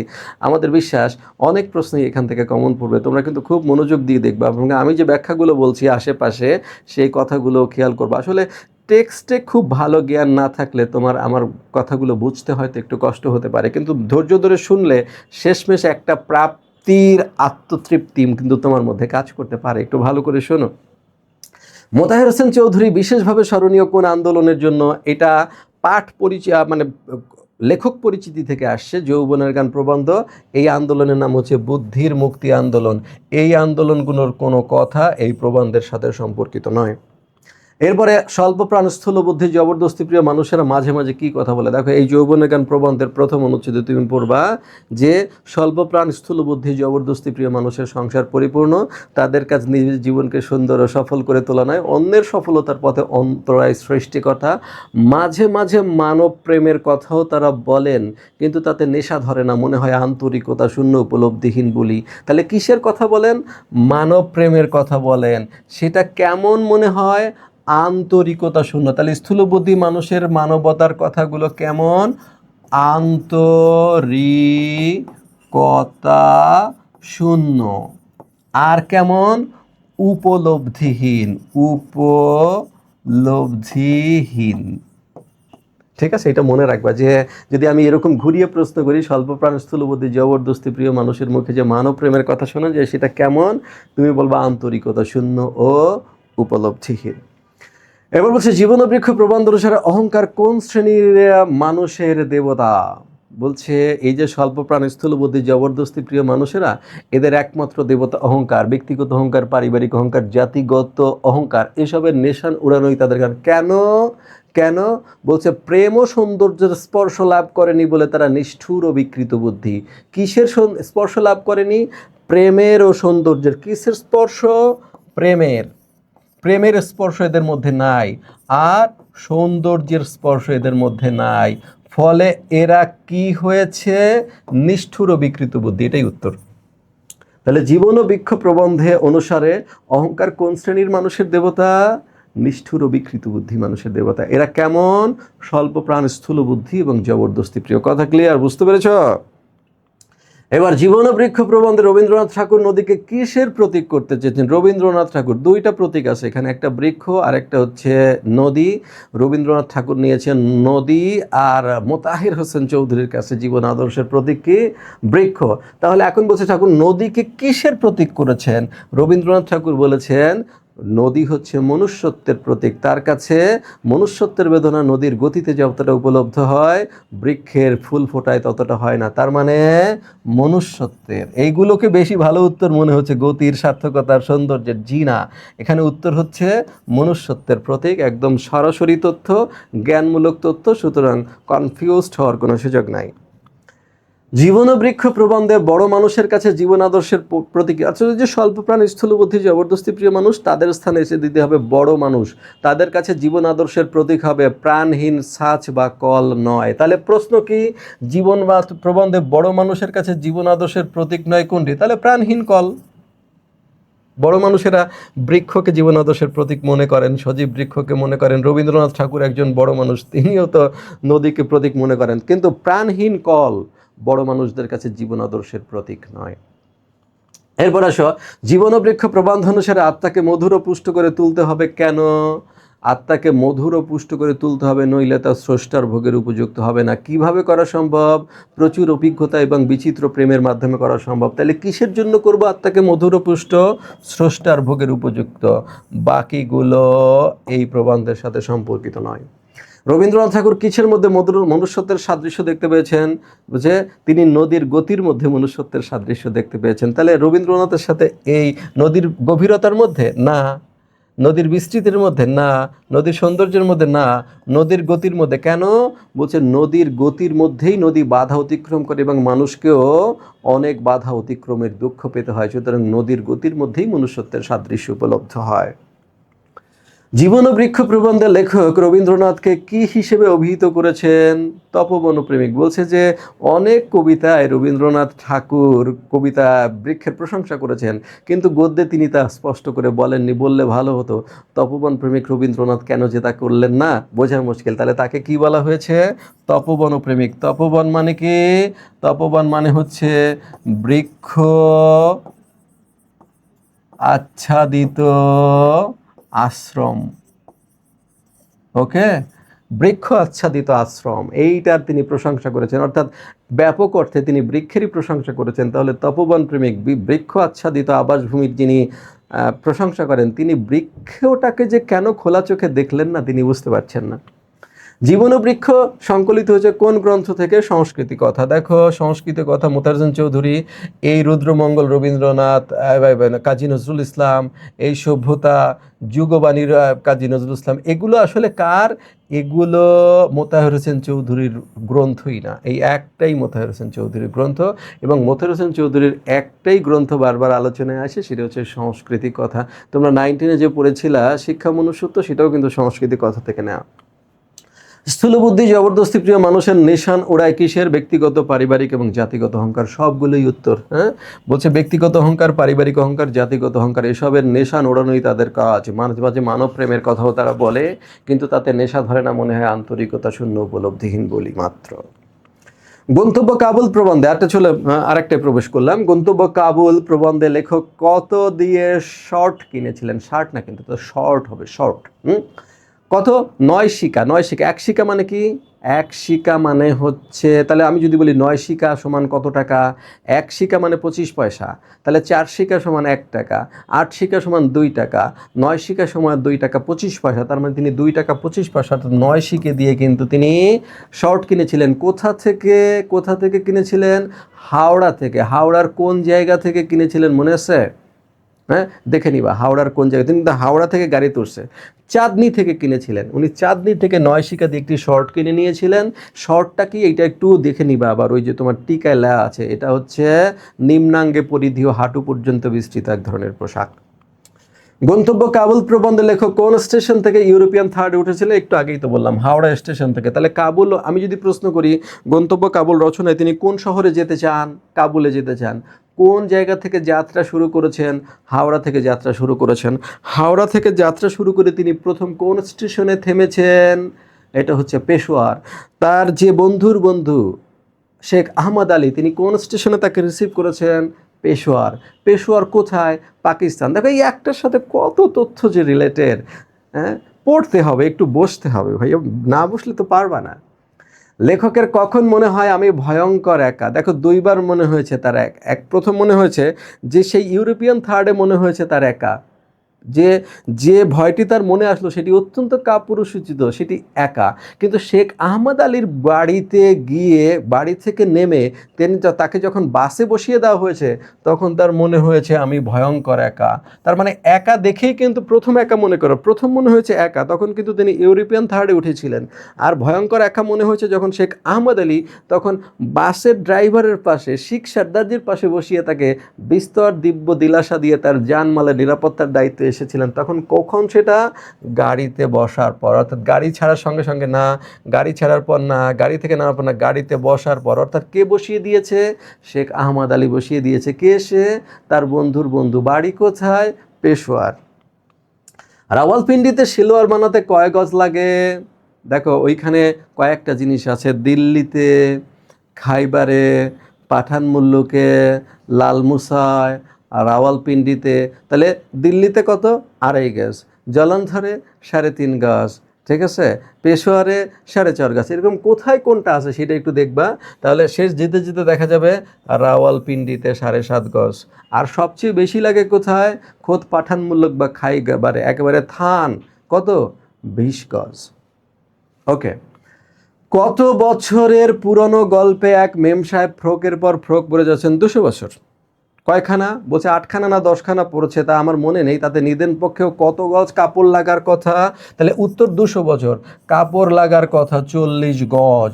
তার মানে 200 বছরের এক পুরনো গর্বে মেম সাহেব যে 8খানা 10খানা বা আরও বেশি ফ্রক পরেছেন, তাতে নিদেন পক্ষেও তার ধারণা 40 গজ কাপড় লাগতে পারে। তার একটা মেয়ে যদি 40 গজ কাপড় পরে নাচতে পারে, তাহলে পাঠানরা 20 গজই সালোয়ার পরে যুদ্ধ করতে পারবে না কেন? এইটা বলেছিলেন কে? শিখ সর্দারজি। লেখকের বন্ধুর নাম কি? একটু আগেই তো বললাম, শেখ আহমদ আলী। এটা এতবার বলছি যে এটার উত্তর আমার বাকি অপশনগুলো চেক করার দরকার নেই, কারণ এই নামগুলো ওখানে নাই। শিখ সর্দারজির বয়স কত? 60-এর কাছাকাছি। হ্যাঁ, শিখ সর্দারজির বয়স হচ্ছে 60-এর কাছাকাছি। কোন শিখ সর্দারজি? ওই যে শেখ আহমদ আলী যে বাসের ড্রাইভার কাছে তাকে বসিয়ে দিয়ে আসে, তার ডান পাশে ছিল শিখ সর্দারজি, বয়স 60-এর কাছাকাছি। জামধার দেখতে কেমন? জামধার হচ্ছে সুপারি কাটার জাতির মতো। সুপারি কাটার জাতি যেরকম, ওইরকম কোথায় দেখেছেন? রাইটার মুঘল ছবিতে দেখেছেন, যে মানুষের গর্দান নেওয়ার জন্য যে জামধর, সেই জামধর হচ্ছে সুপারি কাটার বাতির মতো, গর্দান ঢুকায় দিয়ে একটা জাস্ট চাপ দিবে, পেয়ে যাবে। ওই জামধর কোথায় দেখেছেন তিনি? খাইবার পাসের সময় দেখেছেন, একদম ওই যে দামেস্কের তরবারি, তারপর হচ্ছে একেবারে গালা বন্দুক থেকে শুরু করে আধুনিক জার্মান মৌজার, তারপর হচ্ছে কি সুপারি কাটার জাতির মতো জামদার। আবার দেখেছিলেন কানজোকা পিতলের লাঠি, মনে আছে? পুস্তিন সওদাগর কোথাকার মানুষ? বুখারার পুস্তিন সওদাগর। পুস্তিন কারা? ওই যে চামড়ার কোট ব্যবসায়ী, এরা বুখারা থেকে আসছে। বুখারা কোথায়? হ্যাঁ, বুখারা কোথায় বলো তো? কাজাখস্তান, উজবেকিস্তান, নাকি কিরগিজিস্তান? কোথায় একটু দেখে নিবা। বুখারা কোথায়, এটা আসবে কিন্তু পরীক্ষায়। মানিক বন্দ্যোপাধ্যায়ের বিখ্যাত উপন্যাস 9 কোনটি? দেখো উপন্যাস 9, দিবারাত্রির কাব্য তার উপন্যাস আমি জানি, পুতুল নাচের ইতিকথা, জননী এটা, পদ্মা নদীর মাঝি এটা, তাহলে পদ্মা, তাহলে সবগুলোই তো তার বিখ্যাত উপন্যাস। বলছে উপন্যাস নয়, কি নয়, পদ্মা নদীর মাঝি, পদ্মা নদীর মাঝি উপন্যাস। কিন্তু এখানে আছে কি পদ্মা নদের মাঝি, এই যে বানান ভুল, এটাই ঠিক উত্তর। কোনটি নয়, এটি নয়, এটা হচ্ছে কি পদ্মা নদীর, নদীর, পদ্মা নদীর মাঝি, এখানে আছে পদ্মা নদের মাঝি, বাকিগুলো তার উপন্যাস। মাসি পিসি মানিক রচনাবলীর কত খণ্ড থেকে নেওয়া হয়েছে? এটা জ্ঞানমূলক প্রশ্ন, এটা আর আমাদের অপশনগুলো যাচাই করে লাভ নেই, এটা পঞ্চম খণ্ড থেকে নেওয়া হয়েছে, ঠিক আছে। পরিস্থিতি নামক গল্পগ্রন্থ সংকলিত হয়েছিল, একটু মনে রাখো যে এটা পরিস্থিতি নামক গল্পগ্রন্থে সংকলিত হয়েছে, আর এই পাঠটা গ্রহণ করা হয়েছে মানিক রচনাবলীর পঞ্চম খণ্ড থেকে, এটা মনে রাখো। আধপাকা চুল রোগা শরীর কার সম্পর্কে বলা হয়েছে? কৈলেশ, না, আধপাকা চুল রোগা শরীর, ঠিক আছে। বেটে জোয়ান মাঝবয়সী, বেটে জোয়ান আধপাকা চুল রোগা শরীর কার সম্পর্কে বলা হয়েছে? বুড়ো রহমান, কৈলাস সম্পর্কে। কৈলাস কি? বেটে জোয়ান খাটো মাথায় ঠাসা, তাহলে আধপাকা চুল রোগা শরীর হচ্ছে বুড়ো রহমান সম্পর্কে বলা হয়েছে। মানে ওই যে বাহকের মাথায় খড় চাপিয়ে দিচ্ছে দুজন, একজনের বয়স হয়েছে আধপাকা চুল রোগা শরীর, আর একজন বেটে জোয়ান মাঝবয়সী মাথায় ঠাসা কদম ছাটা রুক্ষ চুল। তাহলে মাথায় ঠাসা কদম ছাটা রুক্ষ চুল কার? কৈলাসের। আর আধপাকা চুল রোগা শরীর কার? বুড়ো রহমানের। ওকে। আর আল্লাদি যোগু তো, যোগু তো খড় চাপানোর সময় ছিলই না, আর আল্লাদির আধপাকা চুল রোগা শরীর কোথা থেকে আসবে? মাসির উপর পিসির অবজ্ঞা অবহেলার ভাব ছিল কেন? দেখো মাসি পিসি কোথায় থাকতো? আল্লাদির বাবার কাছে। তাহলে মাসি আল্লাদির বাবার কি হয়? শ্যালিকা। আর পিসি আল্লাদির বাবার কি হয়? বোন। তার মানে এটা তাদের বাড়ি, সেই কারণেই অবজ্ঞা অবহেলার ভাব ছিল। এই যে পিসির নিজের বাড়ি বলে বসে, পিসির উপর মাসির একটি অবজ্ঞা অবহেলার ভাব ছিল, কারণ এ তার নিজের বাড়ি। ওই কথা লেখা স্পষ্টভাবে। আর বাকিগুলো তো বদমেজাজি ছিল না। পিসির বাপের বাড়ি বলে, পিসির, হ্যাঁ, পিসির নিজের বাড়ি না অবশ্য, কে? এ তার বাপের বাড়ি, পিসির বাপের বাড়ি, বাপের বাড়ি মানে নিজের বাড়ি, পিসির বাপের বাড়ি, ভাইয়ের কাছে থাকে। যোগুর বউ নেওয়ার আগ্রহ কোন বিষয়টিতে ফুটে উঠেছে? যোগু, আচ্ছা, এই যে যোগুর কাছে তো বউ ছিল, তাহলে যোগুর বউ মাসি পিসির কাছে কেন? কারণ সে প্রচুর পরিমাণে নির্যাতন করতো নেশাগ্রস্ত হয়ে, তারপর যে সে মরমর হয়ে বাপের বাড়িতে আসলো, সে কি তখন নিতে চেয়েছিল? নিতে চায়নি। এখন নিতে চায় কেন? কারণ এই যে দুর্ভিক্ষ এবং দুর্ভিক্ষর পরবর্তী যে মহামারী কলেরার একটা রোগে আল্লাদির বাবা, আল্লাদির ভাই, আল্লাদির মা মারা গিয়েছে, এখন আল্লাদি সম্পত্তির মালিক হয়েছে, এই কারণে যোগু বউকে নিতে চায়। তাহলে কি বউকে সচেতনতার জন্য নিতে চায়? মানবিকতা বোধের জন্য নিতে চায়? সামাজিকতার জন্য নিতে চায়? একেবারেই না ভাই, নিতে চায় লোভী মানসিকতার জন্য। অর্থাৎ ওই যে আল্লাদি সম্পত্তির মালিক হয়েছে, এখন যদি আল্লাদিকে নেওয়া যায় তাহলে এই সম্পত্তি ভোগ করা যাবে। নিজেকে তার ছাত্রা নোংরা নর্দমার মতো লাগে কার? আল্লাদির। আল্লাদির লাগে, হ্যাঁ, মাসির সম্পর্কে না। যোগুর তো নর্দমার মতো লাগার প্রশ্নই আসে না। মাসির হলে, মাসি পিসি তো একই রকম, এটা উত্তর হলে এটা উত্তর হতো। কিন্তু আল্লাদির কেন লাগে বলো তো? আল্লাদির লাগে এই যে তাকে নিয়ে বাজারে যাওয়া হয় এবং মাসি পিসির পাশে বসিয়ে রাখা হয় নিরাপত্তার জন্য, কিন্তু মাসি পিসির আড়ালে থেকেও সে টের পায় কিভাবে মানুষের পর মানুষ তাকাচ্ছে তার দিকে। তরি তরকারির মতো তাকেও কেনা যায় কিনা সেটা যাচাই করার জন্য মাসি পিসির কাছে অনেক প্রস্তাবও এসেছে। এই যে মানুষের দৃষ্টি তার দিকে, শকুনের দৃষ্টি পড়েছে, সেই কারণে তার বলেছে কি যে তার নিজেকে তার ছেঁচড়া নোংরা নর্দমার মতো লাগে। এইটা খ নম্বর প্রশ্ন হিসেবে ভালো, বেশ কয়েকবার বোর্ডে এসেছে, নিজেকে তার ছেঁচড়া নোংরা নর্দমার মতো লাগে ব্যাখ্যা করো। তখন তুমি লাগবা মানুষের দৃষ্টি, মানুষের যে বদনজর তার উপরে পড়েছে সেটা উপলব্ধি করেই তার নিজেকে ছেঁচড়া নোংরা নর্দমার মতো লাগে। মাসি পিসি গল্পে দারোগা বাবু কার সঙ্গে বসে আছেন? বলছে বাবু, দারোগা বাবু এসে বসে আছেন বাবুর সাথে। এই কথাটা কে বলেছে? বাবুর সাথে এই কথাটা বলেছে কানাই। তাহলে কানাইকে জমিদারের পেয়াদা, তাহলে জমিদারের লোক যদি কানাই হয়, তাহলে দারোগা বাবু কার সঙ্গে বসে আছেন? তার বাবুর সঙ্গে, তার মানে তার কর্তা বাবুর সঙ্গে বসে আছেন। এইটাকে গায়ের জোরদার, হ্যাঁ, যে মাসি পিসির বিপ্রতিপক্ষ দারোগা এবং এই যে বাবু, কর্তা বাবু, কেন বিপ্রতিপক্ষ মনে আছে তোমাদের নিশ্চয়ই? কারণ তারা আল্লাদিকে পেতে চায়। মাসি কি হাতে নিয়ে বেরিয়ে আসে? মাসি কোনটা নিয়েছিল? দেখো, মাসি নিয়ে আসে বটিটা হাতে করে, এইটা নিয়ে আসছিল মাসি, এইটা নিয়ে আসছিল মাসি। আর রামদার মতো মস্ত একটা কাটারি, এটা নিয়ে আসছিল পিসি। আর দায়ের কথা নাই, মাসি নিয়ে আসে বটিটা হাতে কথে, আর পিসির হাতে দেখা যায় রামদার মতো মস্ত একটা কাটারি। ঠিক আছে, তাহলে সঠিক উত্তর কোনটা? বটি। সোনামুখী কার সঙ্গে ঝগড়া বাঁধে? এখানে আমরা কিন্তু প্রবেশ করলাম কোথায়? কপিল দাস মুর্মুর শেষ কাজ। সোনামুখী কার সঙ্গে ঝগড়া করে? কপিল দাসের সঙ্গে না, বিন্নি, সিলভি, হ্যাঁ বিন্নির সঙ্গে ঝগড়া করে না। বলছে সিলভি যদি সোনামুখীর সঙ্গে ঝগড়া বাঁধে, এই সিলভির সঙ্গে ঝগড়া হয় হচ্ছে কার? সোনামুখীর। কোথায় আছে? গল্পের শুরুতেই আছে যে যদি এই সিলভি সোনামুখীর সঙ্গে ঝগড়া করে, কিংবা যদি খরগোশ খেদিয়ে নিয়ে আসে ভিন গায়ের কুকুর, কপিল দাস সেদিকে একেবারেই খেয়াল করবে না। কারণ কেন খেয়াল করবে না? কারণ তার কাছে সব কিছুই একটার সঙ্গে আরেকটা মেলানোর মতো। এই জন্ম বলো, মৃত্যু বলো, হাসি খুশি মনের ভাব বলো, কারো বিদায় বলো, এগুলো সবই একটার সঙ্গে একটা মেলানো।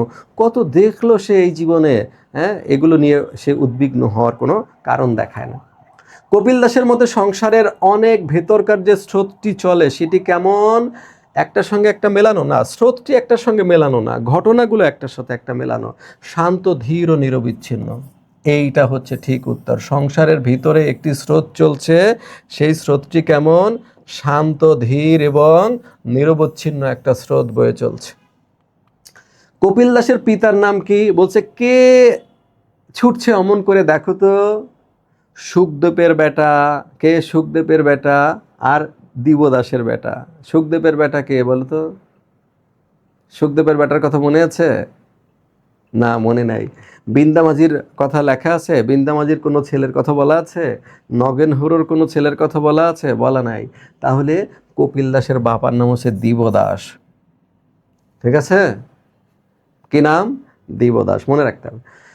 শিবনাথ মোড়ল ছিল কি, কিন্তু সে আবার গুণিন ছিল। এই কথাটা কার লেখা, কার কথার মধ্যে প্রকাশ পেয়েছে? বিচারের সভার মধ্যে বলেছিল এই কথাটা। যখন ফার্মের ঘরে বৈঠক বসেছিল তখন বলছে শিবনাথ কিন্তু মোড়ল ছিল, সে আবার গুণিন ছিল।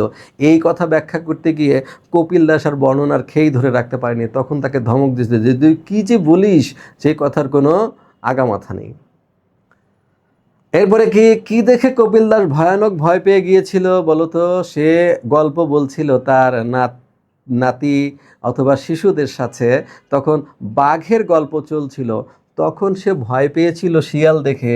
সেটা কিন্তু সে তার নাতিদের কাছ থেকে এড়িয়ে গিয়েছে। যে শিয়াল দেখে ভয় পেয়েছিল, এই কথা সে কি করে বলে? কোথায় বোমা বিস্ফোরণ হয়েছে? আমরা প্রবেশ করেছি রেইনকোট গল্পে। রেইনকোট গল্পে কোথায় বোমা বিস্ফোরণ হয়েছে? ওই যে বলেছে কি বলে पियोन इसाक मियाँ जे मिस्क्रियन लोग इलेक्ट्रिक ट्रांसफार्मर तोड़ दिया और वापस जाने का टाइम प्रिंसिपल साहब का कोठी में ग्रेनेड फेंका, गेट तोड़ गया। তাহলে গ্রেনেড কোথায়? প্রিন্সিপালের কক্ষে। আর বোমা ফেলা কোথায়? কলেজের দেয়ালে। এই যে কলেজের দেয়াল ঘেঁষে কি কিসে ফেলেছে? ইলেকট্রিক ট্রান্সফর্মে। তখন নুরুল হুদা বলছিল কলেজের গেটে বোমা ফেলে এতটা পথ ক্রস করে তারা গেল কি করে, সে জানতে চায় ক্যাসে। সেইখানে আছে কিন্তু কলেজের গেটে।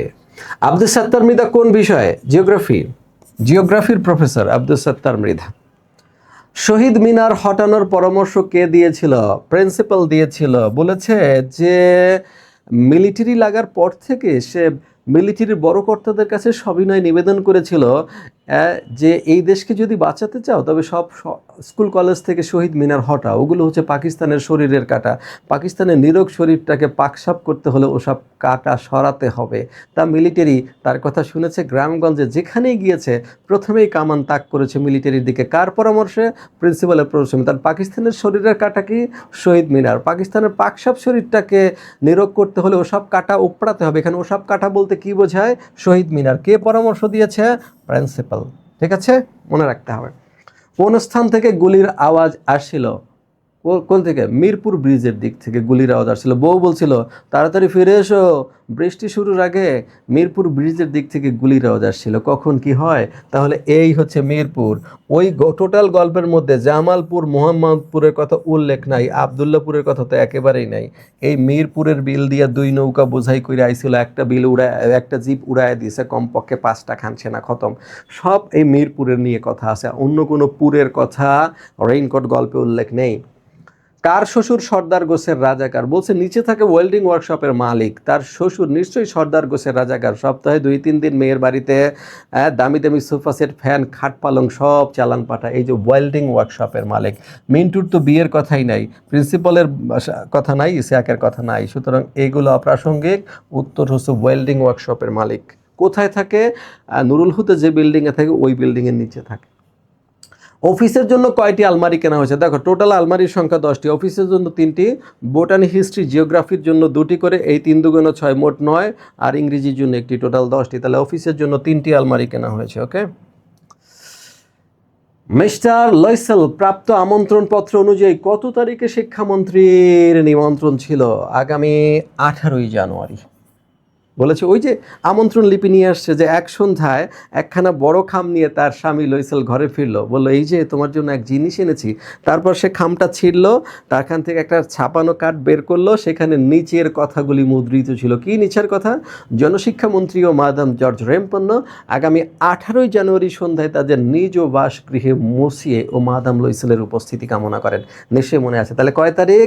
18ই জানুয়ারি। কে দিয়েছে? জনশিক্ষামন্ত্রী আর তার মিসেস মাদাম জর্জ রেমপন্ন। কত তারিখ? 18ই জানুয়ারি। কোথায়? তাদের নিজ বাসগৃহে, তাদের নিজেদের আবাসস্থলে। মিস্টার লয়সেল তার স্ত্রীকে মণিমুক্তা খচিত দামি গহনার পরিবর্তে কি দিয়ে সাজতে বলেছিলেন? বলছিল যে তুমি কিছু সত্যকার ফুল দিয়ে সাজতে পারো। এই ঋতুতে তাকে বেশ সুরুচিপূর্ণ দেখায়। তাহলে কি দিয়ে? সত্যিকারের ফুল দিয়ে সাজতে বলেছিল। কাগজের ফুল না, সোনার গহনা তো ছিলই না, কোথায় পাবে? রূপর গহনা একেবারেই না। সত্যিকারের ফুল দিয়ে তুমি সাজতে পারো, এই ঋতুতে তাকে বেশ সুরুচিপূর্ণ দেখায়। 10 ফ্রা দিলে তুমি 2টি কি 3টি চমৎকার গোলাপ ফুল পাবে। তার মানে গোলাপ ফুল দিয়ে সাজতে বলেছিল, ঠিক তো? এরপরে দেখো, বলনাচের অনুষ্ঠানে সেদিন মাদাম লয়সেল কখন বাড়ি ফিরলো? বলনাচ শেষ হয়েছে, সারা রাত ধরে চলছে, ভোর 4টায় তারা বাড়ি ফিরে গেল। কয়টায়? ভোর 4টায়, আর বাকিগুলো না। প্যালেস রয়্যালে মসিয়া মাদাম লয়সেল যে হীরের কণ্ঠহার দেখলো তার দাম 40,000 ফ্রা, তবে 36,000 ফ্রাতে তারা তা পেতে পারে। তাহলে ফিক্সড প্রাইস কত? 36,000 ফ্রা। যদি বলো দাম কত, যদি 40 আর 36 দুটোই অপশনে থাকে, তাহলে আমরা উত্তর দেবো 36,000 ফ্রা। যেহেতু 36,000 নাই, তার মানে প্যালেস রয়্যালে তারা অপূর্ব এক কণ্ঠ হীরার হার দেখলো, যেটা দেখতে তাদের হারানো হারের মতো, তার দাম 40,000 ফ্রা, তবে 36,000 ফ্রাতে তারা তা পেতে পারে, এরকম বলা হয়েছিল। তার মানে ফিক্সড প্রাইস হচ্ছে 36,000, আর গায়ে প্রাইস লেখা আছে 40,000, সুতরাং সঠিক উত্তর 40,000। নেকলেস গল্পে কোন মাছের উল্লেখ আছে? রোহিত মাছের উল্লেখ আছে। ইলিশ, স্যামন, রূপচাঁদা ওই গল্পের সাথে সম্পর্কিত নয়। রোহিত মাছটা কোথায় উল্লেখ আছে? বলছে সেভাবে অপরূপ পাত্রে পরিবেশিত হবে অপরূপ খাদ্য, আর গোলাপি রঙের রোহিত মাছের টুকরা, অথবা এই যে গোলাপি রঙের রোহিত মাছের টুকরা। আমি যদি প্রশ্ন দিতাম যে রোহিত মাছের টুকরার রং কি হবে? গোলাপি, গোলাপি রঙের রোহিত মাছের টুকরা। আর সাথে কি?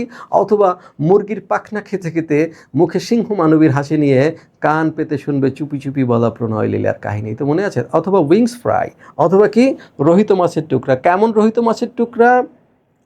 গোলাপি রঙের রোহিত মাছের টুকরা। কোথায় পরিবেশিত হবে? বলছে পরিবেশিত হবে অপরূপ সব পাত্রে, আর সেখানে কি থাকবে? গোলাপি রঙের রোহিত মাছের টুকরা। সরি। এরপরে আসো নেকলেস। ফরাসি ভাষায় নেকলেস গল্পটির নাম কি? লা পেরুর। এটা লা পেরুর, এটাতে আর অপশন দেখার আমাদের কোনো দরকার নাই। অতএব প্রিয় শিক্ষার্থীরা, আমরা কিন্তু 100 প্রশ্ন আলাপ করে ফেললাম। এই 100 প্রশ্নের সাথে সংশ্লিষ্ট আরও অনেক প্রশ্নই আমরা কথা বলেছি। দেখো এমসিকিউর তো শেষ নেই। তোমরা যে কোনো একটা ভালো বই থেকে, যে কোনো প্রশ্ন ব্যাংক থেকে তোমরা কি করবা? বিগত বছরের প্রশ্নগুলো সুন্দর করে পড়বা, এবং ওখান থেকেই ম্যাক্সিমাম প্রশ্ন এসে যাবে। 2-3টা প্রশ্ন এমন আসে যেগুলো খুবই কনফিউজিং থাকে, ওগুলোর উত্তর আসলে সঠিকভাবে খুঁজে বের করা ভাগ্যের উপরে নির্ভর করে। এমনি 26, 27, 28 অনেকেই পেয়ে যায়। এই জাতীয় যেগুলো ভালো ভালো প্রশ্ন রয়েছে, 100 প্রশ্নই তো আসলে শেষ কথা না। 12টির জন্য আমরা 100 প্রশ্ন দিয়েছি, এতে কয়টা করে পড়লো? 8টা করে পড়েছে বা 8টার কাছাকাছি পড়েছে। এটা কি শেষ কথা? এটা শেষ কথা নয়। তবু আমরা পড়লাম, তোমরা এতক্ষণ সাথে থেকেছো, তোমাদেরকে ধন্যবাদ। আমরা সবচেয়ে ভালো প্রশ্নগুলো দিয়েছি এবং সংশ্লিষ্ট অন্যান্য প্রশ্নগুলো তোমরা প্রশ্ন ব্যাংক থেকে পড়ো। আর যেগুলো শর্ট সিলেবাসের মধ্যে ছিল না, ওগুলো তোমরা কি থেকে পড়বা? টেস্ট পেপার থেকে পড়ো। ইনশাল্লাহ তোমাদের সকল প্রশ্নই কমন পড়বে। তোমরা ভালো থাকো, তোমাদের পরীক্ষা ভালো হোক। সবাইকে সবার সুন্দর ভবিষ্যৎ কামনা করছি, সবার সফলতা কামনা করছি। আসসালামু আলাইকুম।